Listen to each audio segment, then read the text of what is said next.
Selamat siang semuanya. Assalamualaikum warahmatullahi wabarakatuh. Perkenalkan, saya Marini Pakpahan.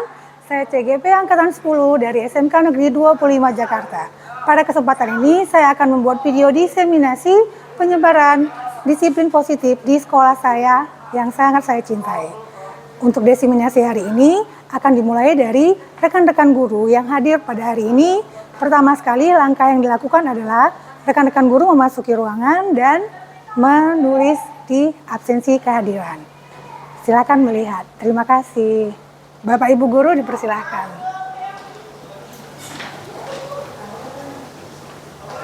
Selamat siang. Selamat siang Ibu.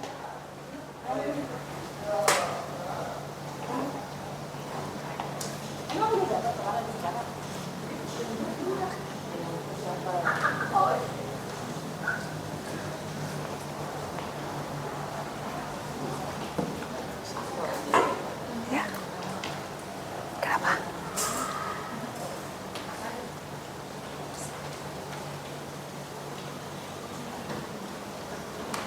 Ya. Ibu dari sini ya, biar kelihatan. Ibu silakan.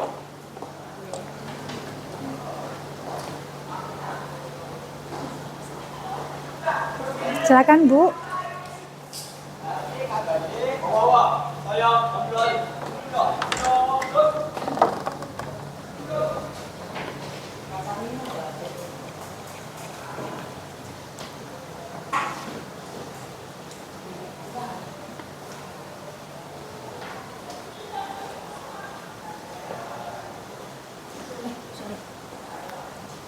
Terima kasih kepada semua Bapak Ibu yang sudah menghadiri diseminasi pemaparan budaya positif yang saya adakan hari ini.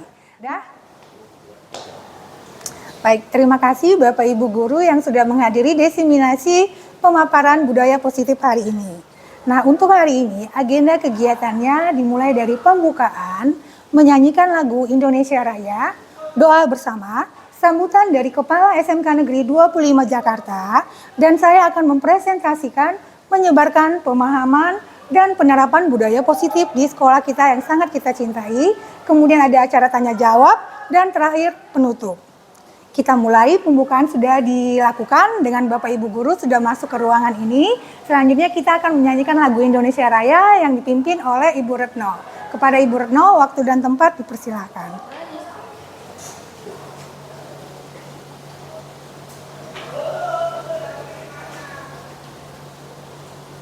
Bapak Ibu dimohon berdiri, kita akan menyanyikan lagu kebangsaan Indonesia Raya dengan irama 4/4 hitungan keempat mulai.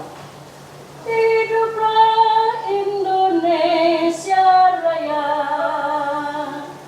Indonesia tanah airku, tanah tumpah darahku.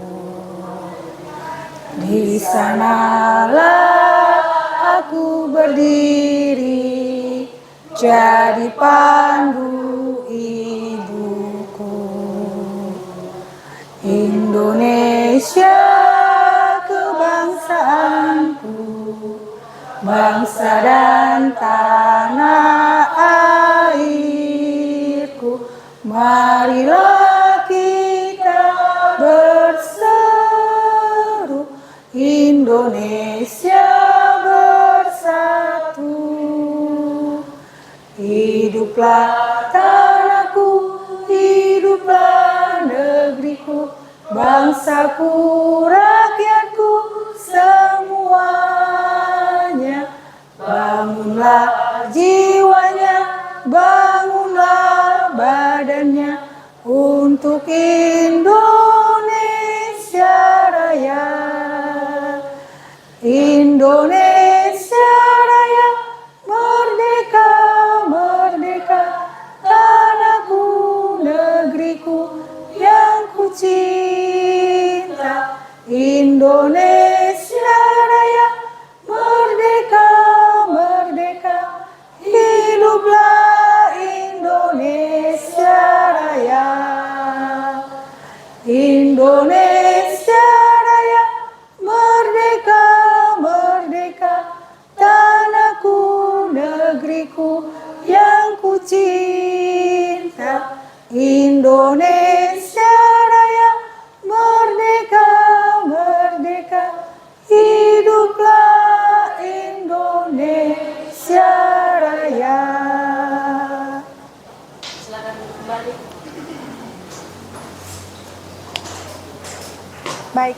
Baik, terima kasih kepada Ibu Retno yang sudah memimpin kita untuk menyanyikan lagu Indonesia Raya. Selanjutnya kita akan memasuki agenda berikutnya, yaitu doa bersama. Kepada Bapak Ibu Guru, kita ambil posisi berdoa sesuai dengan agama dan kepercayaan yang kita yakini bersama-sama.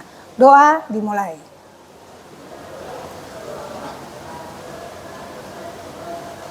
Selesai. Selanjutnya kita akan masuk ke agenda berikutnya, yaitu sambutan dari Kepala SMK Negeri 25 Jakarta. Dalam hal ini, Kaprok MPLB akan mewakili kepada Ibu Kostiana, disilahkan.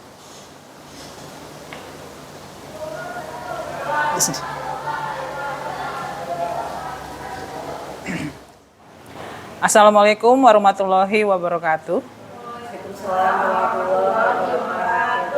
Puji dan syukur kita panjatkan kehadirat Tuhan karena pada hari ini kita berkumpul di sini dalam rangka menyaksikan paparan dari Ibu Marini dengan judul Desiminasi Disiplin Positif di Sekolah untuk kegiatan sebagai pelatihan guru CGP angkatan ke-10.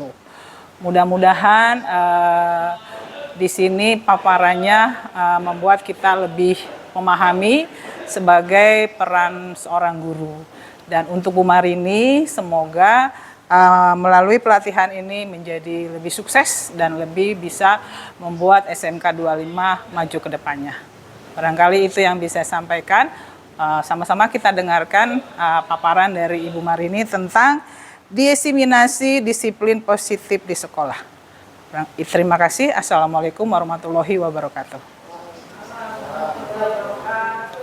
Nah, saya akan coba memulai desiminasi kegiatan hari ini dengan tema menyebarkan pemahaman dan penerapan budaya positif di SMK Negeri 25 Jakarta. Adapun tujuan dari desiminasi ini adalah untuk mengimplementasikan pemahaman terkait budaya positif yang dapat mempengaruhi murid pada saat belajar dengan aman, nyaman, sesuai dengan filosofi Ki Hajar Dewantara. Dan juga supaya pada kesempatan ini saya mendapat kesempatan untuk membagikan pengalaman yang saya dapatkan selama mengikuti pelatihan CGP kepada guru-guru di SMK Negeri 25 Jakarta. Nah, budaya positif. Nah, itu adalah sebuah nilai kebajikan yang menjadi keyakinan dan pada akhirnya menjadi karakter atau ciri khas dari sebuah komunitas ataupun lembaga. Nah, untuk menciptakan budaya positif ini ada beberapa kunci yang harus kita pahami yang nantinya akan bisa kita terapkan supaya bisa menciptakan budaya positif di lingkungan sekolah kita SMK Negeri 25 Jakarta. Adapun kunci tersebut adalah yang pertama perubahan paradigma belajar, yang kedua disiplin positif, kemudian yang ketiga motivasi perilaku manusia, yang keempat kebutuhan dasar, yang kelima posisi kontrol restitusi, yang keenam keyakinan kelas, dan yang ketujuh adalah segitiga restitusi. Nah, sekarang kita akan paparkan satu demi satu kunci keberhasilan tersebut, dimulai dari perubahan paradigma belajar.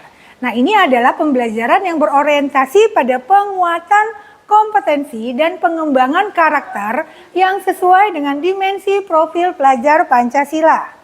Kurikulum Merdeka memastikan bahwa praktik pembelajaran yang dilakukan di sekolah benar-benar berpusat pada siswa atau student center learning, yang mana setiap siswa dipastikan melakukan kegiatan belajar sesuai dengan kebutuhan dan tahap perkembangannya.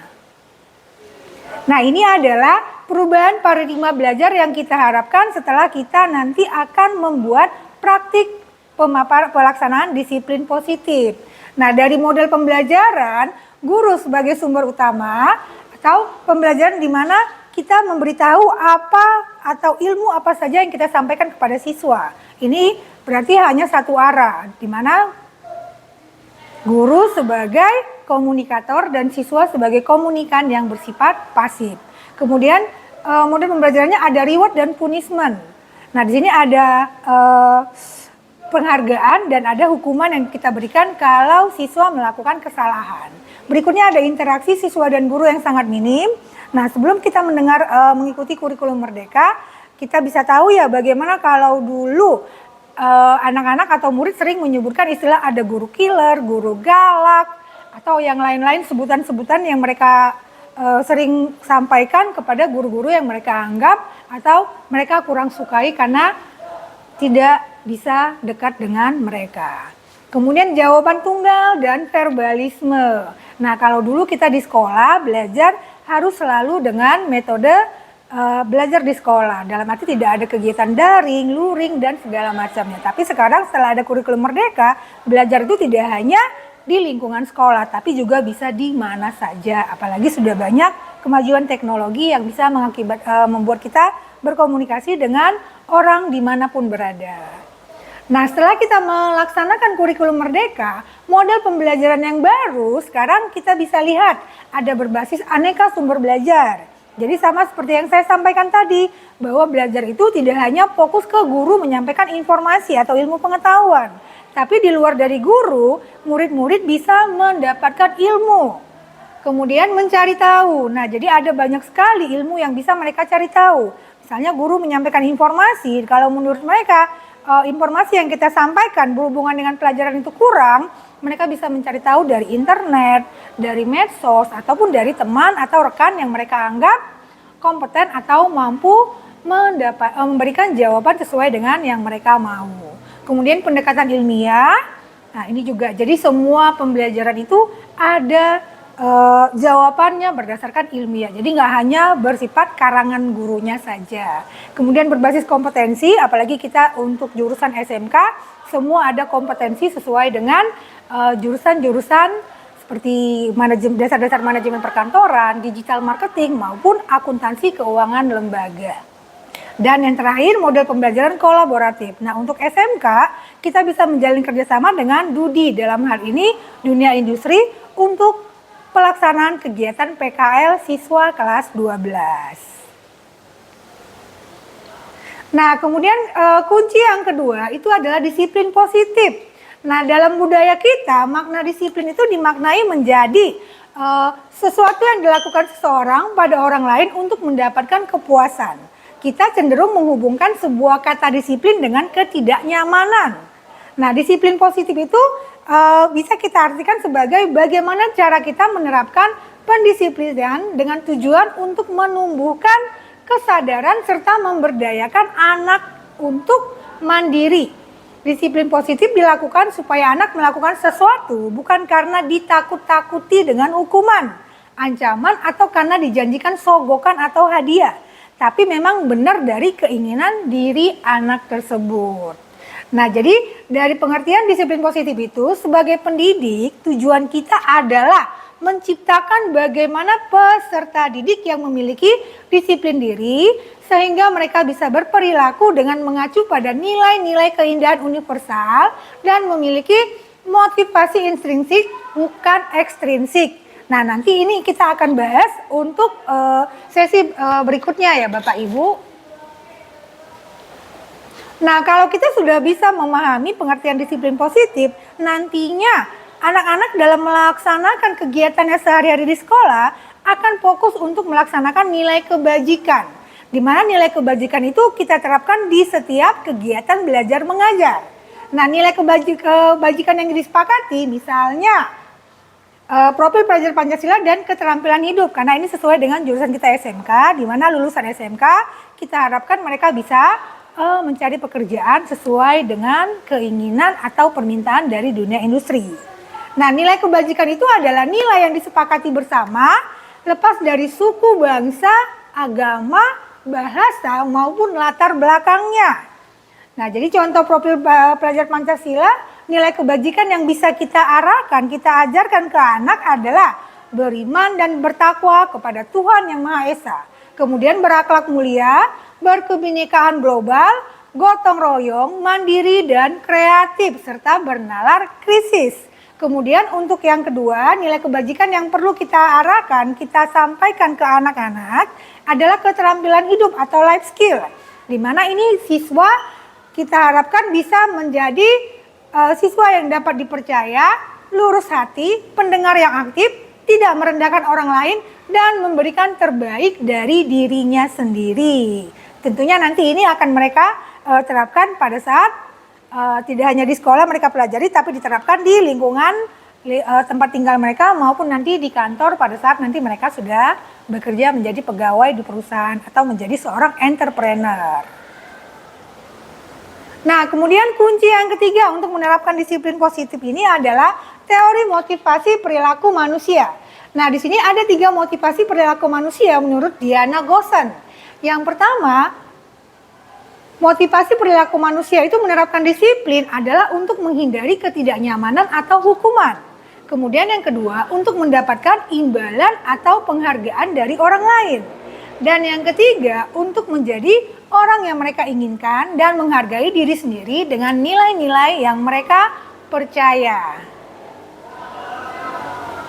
Selanjutnya, nah, jadi kesimpulan dari teori motivasi berdasarkan 3 alasan tersebut, tindakan pendisiplinan dengan melakukan hukuman atau memberi imbalan bisa disebut motivasi eksternal dan pasti tidak akan bertahan lama karena berharap akan sesuatu. Sedangkan motivasi yang ketiga ini adalah motivasi dari dalam diri sendiri, di mana motivasi ini bertahan lama karena merupakan tujuan dari disiplin positif yang nantinya kalau kita sudah terapkan di lingkungan sekolah kita, semua murid-murid kita bisa menerapkan dan melaksanakan disiplin positif tersebut.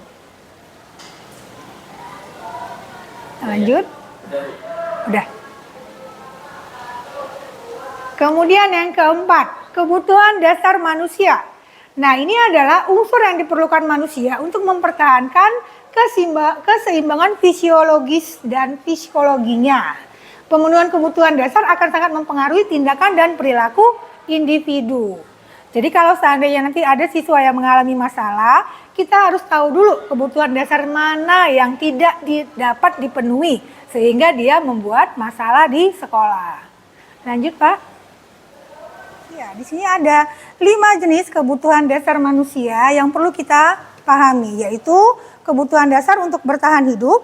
Ini berkaitan dengan fisik seperti makan, minum, dan tempat tinggal.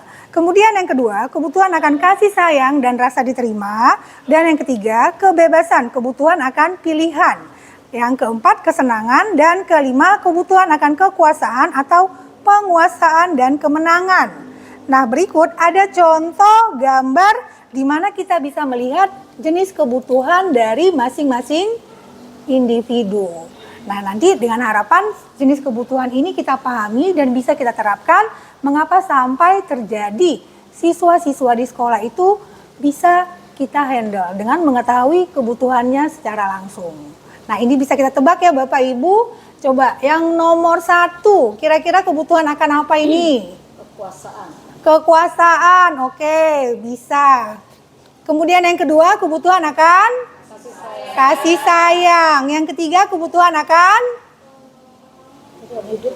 untuk bertahan hidup. Yang keempat, kebutuhan akan pilihan. Dan yang kelima, kebutuhan akan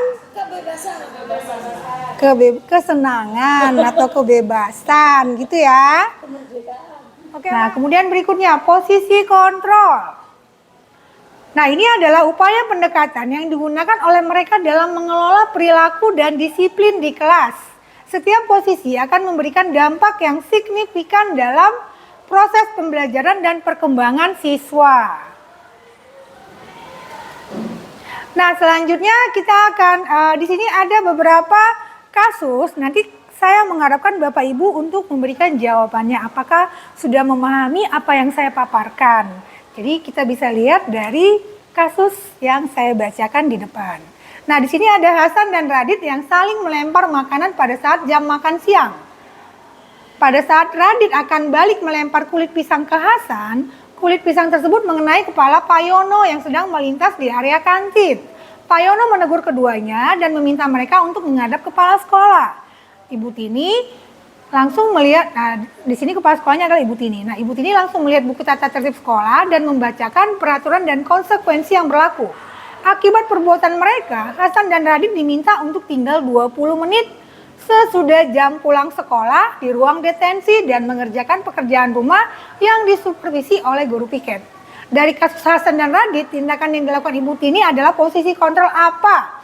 Nah, di sini ada 5 optionnya. Yang pertama sebagai pemantau dengan alasannya ada. Kemudian yang pemantau juga untuk B, yang C penghukum, dan D adalah manajer. Nah, Bapak Ibu guru siapa yang bisa jawab? Yang C, penghukum. Oke, baik, benar, tepat sekali. Di sini jawabannya adalah sebagai penghukum karena di situ ada ya di kasus ya, akibat perbuatan mereka Hasan dan Radit diminta untuk tinggal 20 menit sesudah jam pulang sekolah. Berarti itu hukuman yang mereka berikan. Di sini Ibu Tini bertindak sebagai posisi kontrolnya penghukum. Baik, terima kasih Pak Hairul sudah mau menjawabnya. Kemudian berikutnya untuk yang kedua. Kasusnya Didi tanpa sengaja menumpahkan botol air putihnya di meja dan membasahi kertas teman sebelahnya Bona. Parahadi menggunakan posisi kontrol manajer dalam menangani kasus Didi. Berikut adalah pertanyaan atau tindakan Parahadi. Ini ada opsinya juga ada 4. A. Kamu selalu saja buat kesalahan. Kapan kamu tidak ceroboh, makanya gunakan matanya. Kemudian yang B, konsekuensinya apa kalau kamu menumpahkan botol air begini? Sebaiknya kamu segera bersihkan dan ganti kertas Bona. Kemudian yang C, Didi, bagaimana ini? Kamu menumpahkan air kertas Bona, nanti orang tua Bona bisa marah sekali kalau tahu kamu tumpahkan air. Kemudian yang D, Didi, semua orang bisa berbuat kesalahan. Bagaimana rencana kamu untuk menyelesaikan masalah ini? Siapa yang bisa jawab? Oke, silakan Pak Wisnu. D. Iya, benar, tepat sekali ya. Jadi kalau kita melakukan posisi kontrol sebagai seorang manajer, kita jangan langsung ngejudge siswa tersebut, tapi kita arahkan, kita tuntun supaya anak tidak merasa minder. Jadi jawabannya adalah Didi, semua orang bisa berbuat kesalahan. Bagaimana rencana kamu untuk menyelesaikan masalah ini? Oke, lanjut. Nah, berikutnya ini juga ada murid-murid kelas 1 sangat ribut dan sulit untuk tenang mengikuti pelajaran. Bu Yeni menegur murid-muridnya dengan mengatakan, siapa yang duduk tenang dan mendengarkan akan ibu kasih stiker. Ayo, siapa yang mau mendapatkan stiker? Maka murid-murid kelas 1 pun langsung dapat duduk tenang.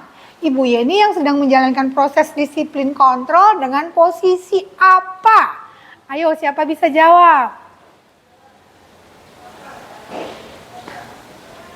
C.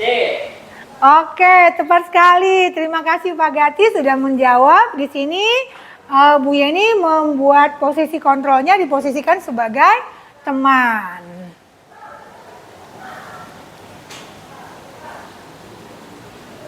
Nah, ini juga kasus berikutnya. Seorang guru yang berada di posisi kontrol pemantau akan mengajukan pertanyaan atau melakukan hal-hal di bawah ini, kecuali ada juga 4 optionnya. Posisi kontrol. Nah, kira-kira apa jawabannya? Siapa bisa jawab? C. Oke, tepat sekali. Terima kasih. Bapak Hairul lagi yang menjawab ya.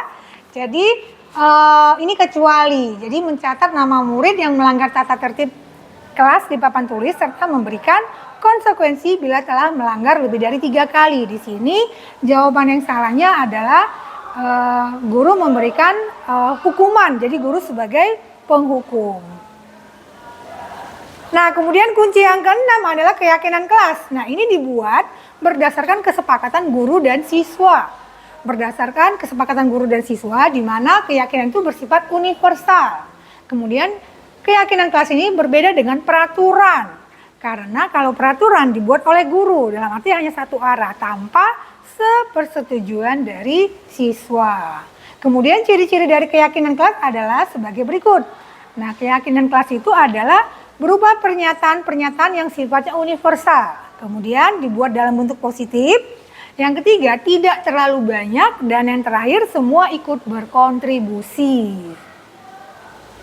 Nah, keyakinan kelas, lihat di sini, keyakinan kelas yang manakah yang sudah termasuk dalam peraturan kelas dan kesepakatan kelas? Nah, membuang sampah pada tempatnya, guru dan murid menjaga kebersihan kelas, sopan kepada sesama teman dan guru, sampai ke guru dan murid menghargai pendapat masing-masing. Coba Bapak Ibu silakan tulis dulu di kertasnya, nanti kita akan cocokkan jawabannya. Saya kasih waktu 2 menit ya.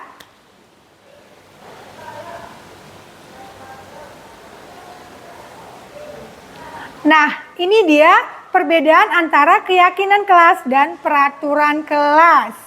Peraturan kelas, lihat perhatikan, ini adalah membuang sampah pada tempatnya, sopan kepada sesama teman dan guru, tidak berbicara saat teman atau guru berbicara atau berpendapat, dan tidak boleh datang terlambat ke sekolah. Sementara kesepakatan kelas adalah ini kerjasama antara guru dan murid. Jadi guru dan murid menjaga kebersihan kelas, guru dan murid masuk kelas tepat waktu, guru dan murid berperilaku sopan santun, dan guru dan murid menghargai pendapat masing-masing. Ayo Bapak Ibu guru, siapa yang jawabannya benar? Saya Bu. Oke, benar semua ya. Tepuk tangan buat kita semuanya. Oke, lanjut.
Nah, ini dia segitiga restitusi. Ini adalah cara untuk memperbaiki diri agar terwujud disiplin diri dapat dilakukan melalui segitiga restitusi.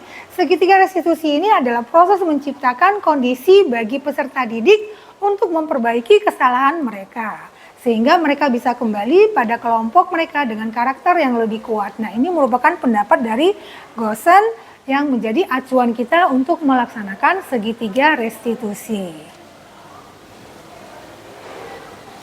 Nah, ini dia bagaimana praktek pelaksanaan segitiga restitusi. Yang pertama adalah validasi tindakan yang salah, yang kedua menstabilkan identitas, dan yang ketiga menanyakan keyakinan kelas. Nah, jadi ini dia ya Bapak Ibu guru, nanti bisa kita terapkan kalau seandainya kita menghadapi siswa yang ada masalah yang harus segera ditangani. Nah, ini 3 langkah penerapannya seperti yang tadi ya, menstabilkan identitas, validasi tindakan yang salah, dan menanyakan keyakinan. Nah, kalau kita sudah menerapkan segitiga restitusi, nah ini ada konsep disiplin yang gagal. Selama ini kita terapkan, tapi ternyata ini merupakan disiplin gagal. Nah, kenapa? Nah, berikut kita paparkan. Nah, dengan adanya penerapan disiplin yang ada punishment dan reward, ternyata menjadikan murid takut. Murid takut, jadi mereka melaksanakan disiplin tersebut karena takut dihukum atau takut dipanggil orang tuanya barangkali. Kemudian tidak nyaman. Nah, mereka merasa tidak nyaman karena setelah mereka dihukum, teman-temannya melihat dan itu akan menjadikan sesuatu yang tidak menyenangkan sehingga mereka tidak nyaman berada di kelas ataupun di sekolah mereka setiap harinya, dan menyakitkan. Itu udah pasti ya, kalau ada hukuman sifatnya pasti menyakitkan. Dan kemudian murid menjadi rendah diri karena semua teman-temannya sudah tahu kalau dia dihukum. Kemudian murid menyembunyikan kesalahannya. Nah, kemudian mematikan kreativitas juga. Jadi kalau sudah dikenakan hukuman, biasanya ada siswa yang merasa semakin minder karena dia dihukum itu. Kemudian berikutnya mengampas hak menghargai dirinya. Jadi kalau dia sudah merasa dihukum, dia merasa dia nggak bebas lagi keluar dari lingkungan kelasnya. Dia tidak bebas lagi bermain di sekolahnya. Karena dia merasa semua teman-temannya sudah tahu kalau dia pernah dihukum. Kemudian menghukum dengan sistem ranking. Nah, sekarang di sekolah juga sudah jarang dibuat perankingan. Kenapa? Karena ada menciptakan jarak atau gap antara peringkat 1 dengan peringkat yang terakhir. Kemudian yang terakhir, korban mendapatkan keadilan. Nah, maksudnya di sini apabila kita menangani masalah siswa yang tidak melaksanakan disiplin dengan siswa yang telah menjalankan disiplin, kita memberikan hukuman bagi siswa yang tidak mendapatkan keadilan tersebut. Dan korban yang mendapatkan keadilan juga merasa senang. Sementara di sini kalau kita pahami dari disiplin gagal, korban mendapatkan keadilan itu dalam bentuk hukuman yang kita berikan. Sehingga siswa yang melaksanakan disiplin dengan baik merasa siswa yang tidak melaksanakan disiplin sudah mendapatkan keadilan dengan mendapatkan hukuman dari Bapak Ibu gurunya. Nah, ini dia konsep disiplin identitas sukses. Jadi kita harapkan setelah kita melaksanakan kurikulum merdeka, memaparkan praktek disiplin positif di sekolah, kita bisa menerapkan nilai-nilai kebajikan sehingga menjadikan disiplin sukses di sekolah. Disiplin sukses itu yang bagaimana? Nah, identitas murid bisa menjadi murid menghormati peraturan. Kemudian penguatan jangka panjang, kemudian tidak ada waktu merenungi kesalahan, karena mereka melaksanakan disiplin sesuai dengan keinginan dari hatinya masing-masing. Kemudian murid menerima dampak dari perbuatan yang dilakukan, jadi ada konsekuensinya ya. Kemudian murid menerima tanggung jawab dan tanggung jawab atas perbuatan yang dilakukan. Nah, kemudian setelah nanti kita juga menerapkan segitiga restitusi, ada perubahan dari konsekuensi yang mereka dapatkan, yaitu murid bersemangat memperbaiki kesalahan, murid bertanggung jawab untuk perilakunya, kemudian ada kita terapkan teori kontrol, kemudian murid menghormati dirinya dan orang lain. Jadi kita bisa bedakan ya antara konsekuensi dan restitusi. Pastinya lebih baik restitusi ini karena tidak ada pengecapan bahwa siswa itu salah tidak melaksanakan disiplin. Tapi siswa kita arahkan untuk mencari masalahnya sendiri apa, dan mencari jalan keluarnya sendiri. Nah, di sini ada contoh soal DLMS yang sudah kita periksa dan kita pahami, dan saya mau Bapak Ibu guru juga bisa memahami bagaimana posisi kontrol seorang guru pada saat kejadian yang ada di papan ini. Nah, di sini ada digambarkan sebagai Sabrina, seorang siswa yang bangun terlambat dan buru-buru ke sekolah sehingga dia salah mengenakan sepatu. Harusnya sepatu hitam yang dipakai ke sekolah, tapi sepatu yang dipakai warna coklat. Lalu Pak Lukman di sini sebagai guru piket menanyakan kenapa dia tidak memakai peraturan tersebut. Nah, Sabrina menjawab karena sepatunya tidak ada dan kemudian dia salah mengenakan sepatu, jadi beda sepatunya. Dan kemudian dia juga mengatakan dia tidak mungkin pulang ke sekolah untuk tukar sepatu karena rumahnya jauh dari sekolah. Nah, tapi di sini lihat Pak Lukman itu sebagai posisi kontrol yang diterapkan sebagai penghukum, di mana hukuman yang dia terapkan itu kepada siswa yang tidak mentaati peraturan, yaitu telat masuk sekolah dan pakai sepatu berwarna coklat. Nah, ini lihat kalimatnya, ya sudah, kamu sudah melanggar peraturan sekolah, kamu salah, sudah terlambat, salah pula warna sepatunya. Segera buka sepatumu, kau tidak bisa mengenakan warna sepatu sesuai peraturan. Nah, di sini berarti posisi kontrol yang dimiliki oleh Pak Lukman adalah sebagai penghukum dan tidak ada toleransi atau jalan keluar untuk Sabrina mengatasi masalahnya. Walaupun di sini Sabrina sudah minta maaf dan memohon kembali kepada Pak Lukman, tapi Pak Lukman tidak mau tahu. Nah, Pak Lukman tetap kekeh. Nah, dia bilang, tidak, kamu telah melanggar peraturan sekolah. Kalau tidak sanggup ngambil sepatu di rumah atau diantarkan sepatu ke sekolah, ya sudah, kamu tidak bersepatu saja seharian di sekolah. Sekarang copot sepatumu dan silakan belajar tanpa sepatu seharian. Nah, di sini Sabrina merasa berat hati.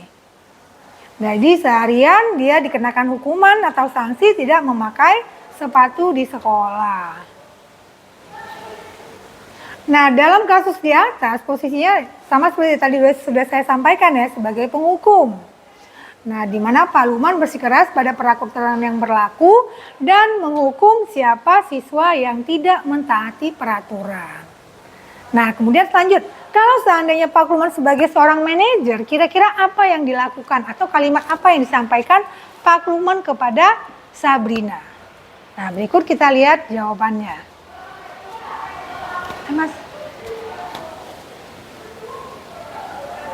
Nah, ini kira-kira pertanyaan yang diajukan oleh Pak Lukman, yaitu misalnya, Sabrina, kenapa warna sepatu kamu coklat seperti itu?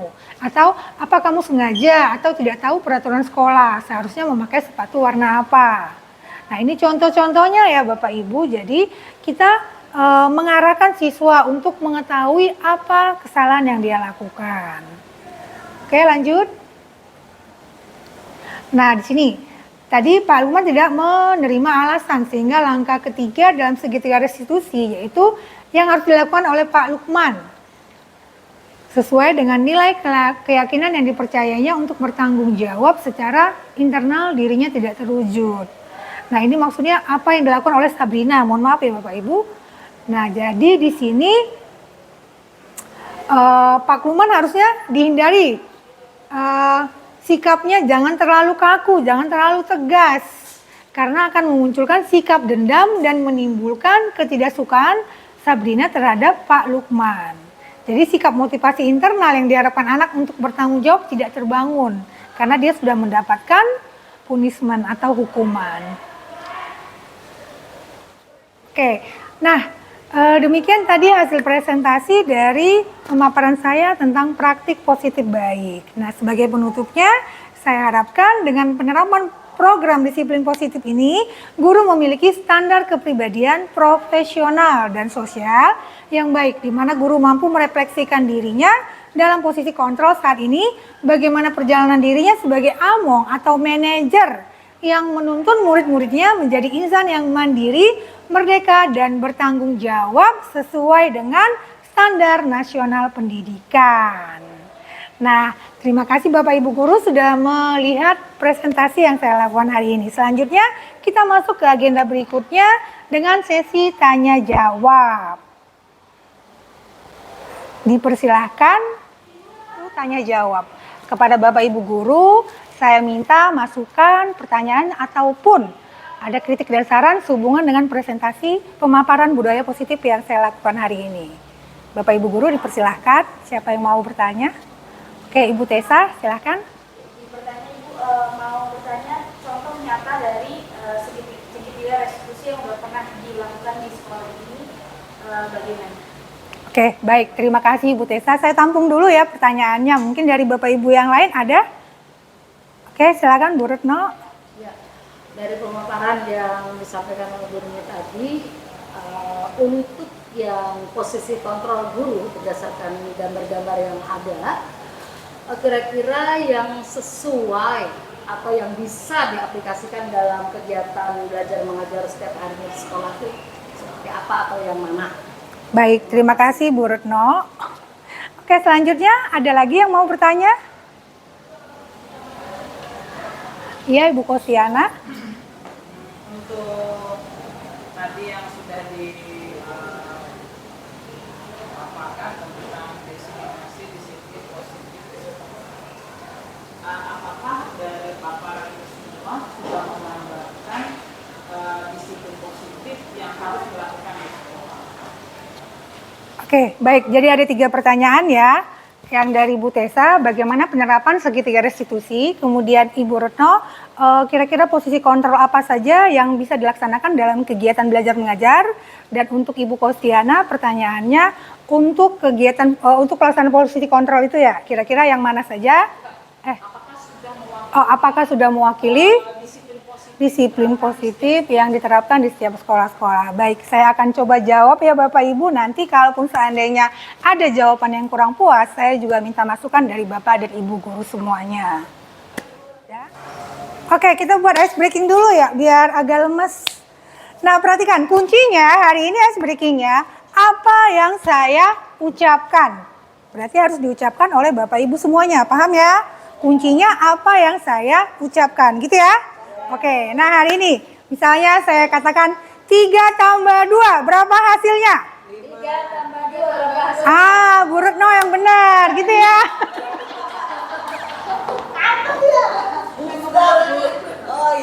Bisa ya? Oke, sekarang kita ulang. Kita mulai yang seriusnya ya, oke? Kemarin tadi pagi saya sedang belajar membaca.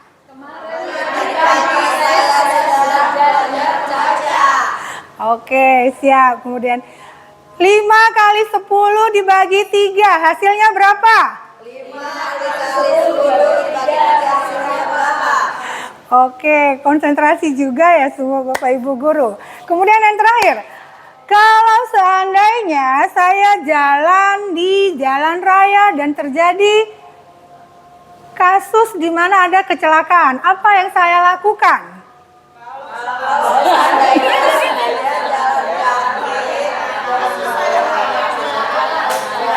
Oke, serius ya, tepuk tangan buat kita semuanya. Lanjut lagi ice breakingnya ya Mas ya, nanti diedit ya. Kemudian yang kemarin ya Bapak Ibu ya, kita buat konsentrasi. Setelah itu kita sebutin nama orang yang mau mengucapkan konsentrasi juga sesuai dengan apa yang kita ucapkan gitu ya. Jadi sebagai contoh, tangan kanan dulu ya. Konsentrasi, Rini Indri. Konsentrasi, Indri. Misalnya Mas Wahyu gitu ya. Jadi kalau misalnya saya tunjuk Bu Indri, berarti Bu Indri sebutin nama dulu, baru nama orang yang mau diucapkan untuk mengulang lagi gitu ya. Oke, kita mulai ya. Nggak usah. Semangat banget sih berdiri. Tangannya, Bu. Oke, kita mulai ya Bu Indri. Oke, konsentrasi. Rini Mas Purkon. Konsentrasi Irawati. Mas Purkon dulu. Ya, gitu ya. Ayo kita ulang dulu. Ini nih yang beneran ya, kita ulang. Ayo, konsen dong Mas Purkon ya.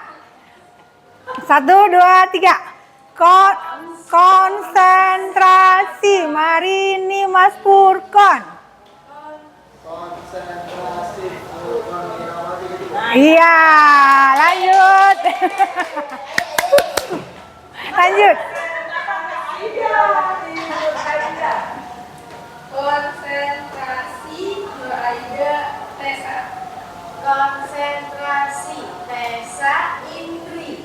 Konsentrasi Indri Bu Kostiana.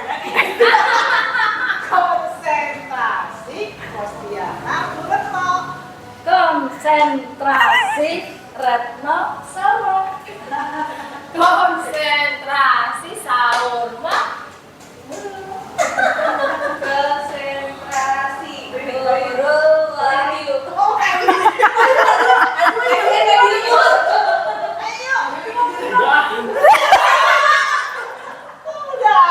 Udah. Ini sudah. Ayo Mas Wahyu. Mas Wahyu nggak mau gerak. Udah nggak. Aduh. Oke lanjut yang ketiga ya. Jadi nanti biar ada sesinya, sesi yang ketiga. Nah, apa yang saya ucapkan adalah kalimat yang benar. Jadi misalnya saya ucapkan makan minum. Benar, benar. Karena benar makan dan sambil minum gitu ya. Jadi kalau misalnya kanan kiri. Benar, sepasang gitu ya. Jadi yang sepasang berarti jawabannya benar gitu ya. Paham ya Bapak Ibu? Oke, saya mulai dari sekarang. Kuping kiri, kuping kanan. Benar. Kuping kiri, tangan kiri. Oke. Kemudian mata kanan dan kiri. Benar. Kemudian rambut dan tangan kiri. Salah, nggak berpasangan ya. Oke, berarti semuanya sudah konsentrasi. Kita lanjut lagi ya Bapak Ibu. Terima kasih. Kemudian penutup. Oke, baik. Saya akan mencoba menjawab pertanyaan dari Ibu Tessa. Nah, kira-kira segitiga restitusi yang sudah kita terapkan di sekolah itu sudah ada ya Bapak Ibu. Hanya barangkali kita belum memahami bahwa yang kita lakukan itu adalah kegiatan segitiga restitusi. Yaitu pada kasus Aldo. Pas memang ketepatan saya wali kelasnya. Di sini Aldo siswa kita itu pernah melakukan kegiatan yang melanggar hukum. Nah, itu waktu kegiatan PKL ya Bapak Ibu, di mana dia malam hari dia naik motor dengan temannya dan mencuri galon aqua. Nah, ketahuan dari pemilik warung yang sudah menyebarkan videonya dari CCTV yang dia miliki. Nah, kemudian sampai ke sekolah dan itu kita tindak lanjutin. Nah, si Aldo dan orang tuanya kita panggil. Lalu kita menanyakan kepada si Aldonya, apakah perbuatan yang dia lakukan itu salah? Nah, dia menjawab memang benar salah. Nah, kemudian bagaimana cara dia supaya tidak mengulangi perbuatan tersebut? Nah, dia berjanji tidak akan mengulangi perbuatan tersebut, yaitu mencuri aqua galon di warung-warung. Dan dia juga berjanji untuk menjadi lebih baik dengan tidak keluyuran di malam hari. Dan dia juga berjanji untuk lebih baik lagi mendengarkan apa perkataan dari orang tua dan gurunya. Nah, di situ kita sudah menerapkan tindakan segitiga restitusi. Gitu ya Ibu Tessa, apakah Ibu Tessa sudah merasa puas? Oke, baik. Selanjutnya untuk Ibu Retno. Tadi pertanyaannya untuk posisi kontrol gitu ya. Kira-kira untuk kegiatan belajar mengajar, posisi kontrol apa yang bisa kita terapkan. Nah, tadi seperti sudah saya sampaikan, dari 5 posisi kontrol yang ada, akan lebih baik kalau kita sebagai guru menerapkan posisi kontrol sebagai seorang manajer, di mana kita menuntun anak untuk mencari tahu apakah perbuatan yang dilakukan itu salah atau tidak, dan bagaimana cara untuk mengambil jalan keluarnya. Jadi kalau dia sendiri yang mencari jalan keluarnya dengan tuntunan dari kita sebagai gurunya, pasti dia akan merasa lebih bertanggung jawab. Karena jalan keluarnya dia yang mencari sendiri. Jadi posisi kontrolnya sebagai manajer ya Bu ya. Bisa ya Bu Retno? Apakah masih ada lagi yang kurang puas? Oke, selanjutnya yang terakhir untuk pertanyaan Bu Kosti. Apakah kira-kira budaya positif ini sudah kita laksanakan dalam kegiatan belajar mengajar di sekolah setiap hari? Nah, inilah guna dari kegiatan desiminasi yang kami lakukan. Semua CGP angkatan 10. Jadi kita diharapkan setelah kita mengikuti pelatihan CGP angkatan 10 ini, kita bisa memaparkan praktik positif penyebaran disiplin positif, budaya positif di sekolah-sekolah. Dengan harapan tidak hanya saya, tapi semua warga sekolah. Apakah kepala sekolah, wakil tim manajemen, guru, tendik, non-tendik, bahkan semua peserta didik dan siapa saja yang ada di lingkungan sekolah yang terlibat di dalamnya. Jadi dengan menerapkan budaya positif, disiplin positif ini, kita bisa menanamkan nilai kebajikan di setiap murid-murid yang ada di SMK Negeri 25 Jakarta. Demikian ya Bu Kostiana, apakah ada lagi yang mau ditanyakan atau sudah merasa puas dengan jawaban yang saya berikan? Oke, baik. Terima kasih Bu Kostiana. Baik, terima kasih Bapak Ibu Guru atas semua partisipasinya mau menghadiri kegiatan desiminasi yang saya lakukan, dan terima kasih juga atas pertanyaan dan masukan dari semuanya. Akhir kata saya ucapkan terima kasih sudah mau meluangkan waktunya menghadiri kegiatan desiminasi ini. Selanjutnya kita tutup dengan doa menurut agama dan kepercayaan kita masing-masing. Bapak Ibu Guru, mari kita ambil sikap berdoa. Selesai. Terima kasih Bapak Ibu Guru, semuanya dipersilakan kalau mau kembali ke ruangannya. Terima kasih sekali lagi. Yuk.